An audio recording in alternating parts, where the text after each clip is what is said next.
Good morning, folks. Happy Wednesday. Um, Today I'm going to talk about something that I have kind of refrained from talking about up until now, and that's really talking about and confronting the realities of what we can expect to happen if and when we get cases here at Canterbury Woods. And I decided to talk about this today simply because of this. On Sunday here at Easter, it was nice, and as a result of that, again, some of the social distancing went out the window, particularly with families coming. We know that we know that residents over that weekend, this past weekend, actually let some family members in the building. And how do we know this? Well, we have cameras everywhere, so nothing really escapes us.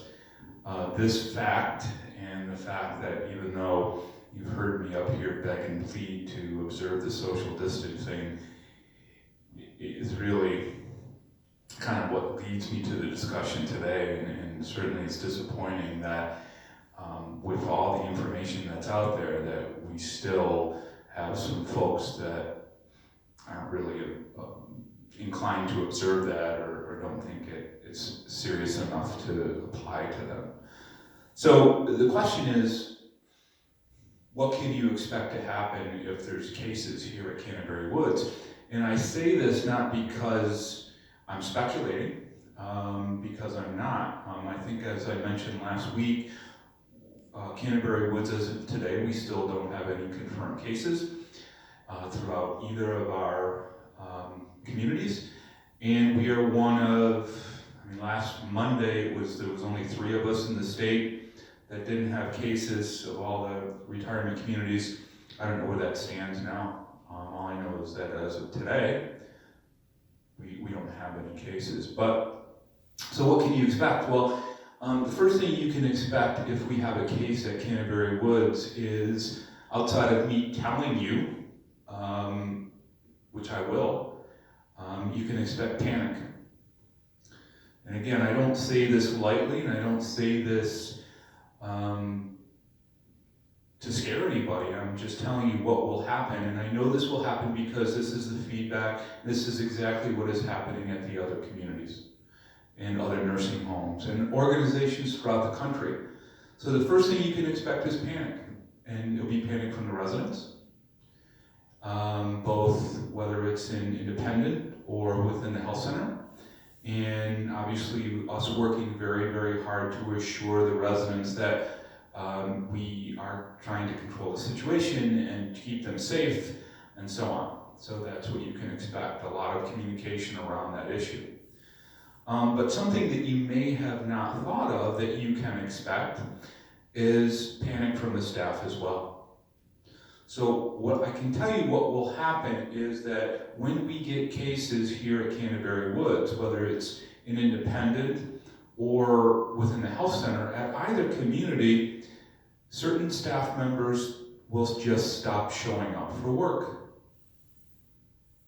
Because the reality is that they are people too.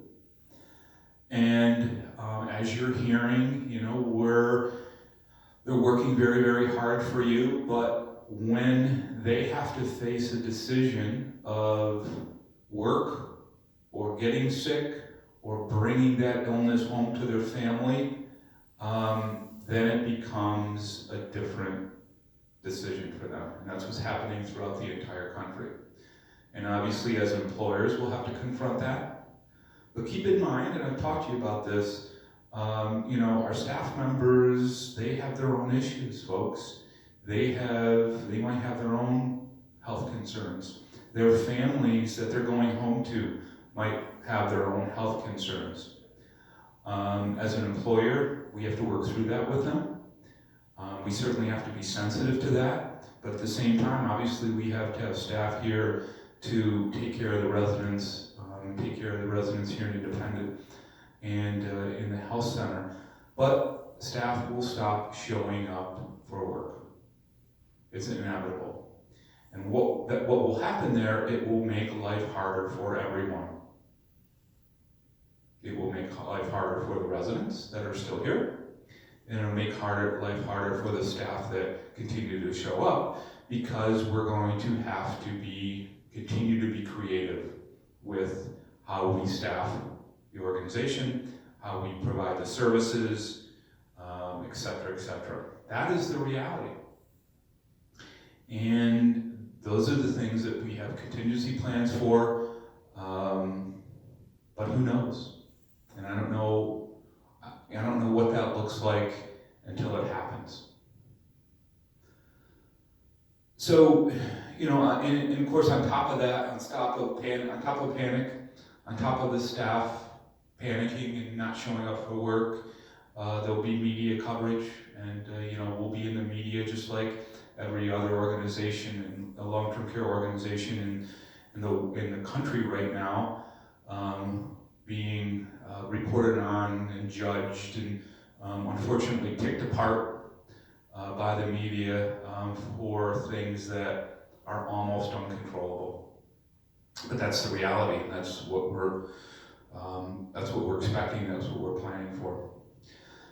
So, faced with that reality and the fact that, at least here on the Williamsville campus, that our total resident body is not grasping the social distancing, or is not taking it seriously, one of the things I'm considering, and I'm throwing it out there specifically for the Williamsville residents to help me consider, and I will take your feedback on this. One of the things I'm considering is setting up a security checkpoint.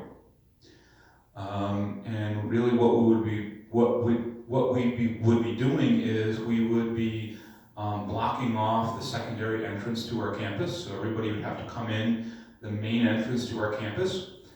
We would set up a security checkpoint soon after that, and the only people that we would allow through that checkpoint are staff members, caregivers, personal care aides, companion aides, commercial deliveries.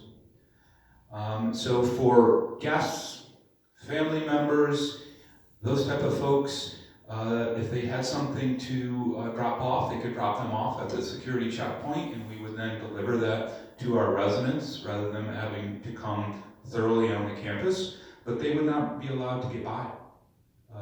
Nobody except for staff members, except for personal care aides that were on our list, that were already qualified, and commercial deliveries, etc., would be allowed to get past that security checkpoint. Now, it's being done throughout the country on a lot of retirement community campuses. It is that next level of really tightening down the campus. And, it's something that I've been thinking about over the last week or so and kind of running through in my mind. But the reality is now's the time to either do it or not. I think, we have a window here of maybe 2 to 4 weeks where if we're going to do this, we should probably do it now. So I invite your feedback on that. Ultimately, I'm going to make the decision. I'm probably going to make the decision within the next day. And then we'll put the protocols into place to do that. And really that means that we will have a security checkpoint set up on this campus 24 hours a day, 7 days a week. We will have people here screening every single car that comes on this campus, and for those who don't meet the qualifiers, they will not be allowed to pass that security checkpoint. Now, I know for many residents this will be an extreme issue, because I know that family members are still coming and picking people up and taking people out socially and so on. We certainly don't recommend that, but we know that that's happening. So it will be an inconvenience for some folks. But at the same time, is it an inconvenience worth having for a period of time here as we continue to move forward with what we're doing, and hopefully continue to move closer to being able to opening up the campus again. Again, I invite your feedback. My email address is rwallace, RWALLACE, at echa.org.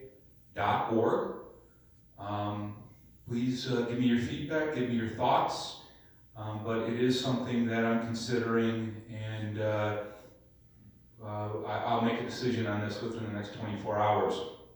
At Gate Circle, it's really not applicable.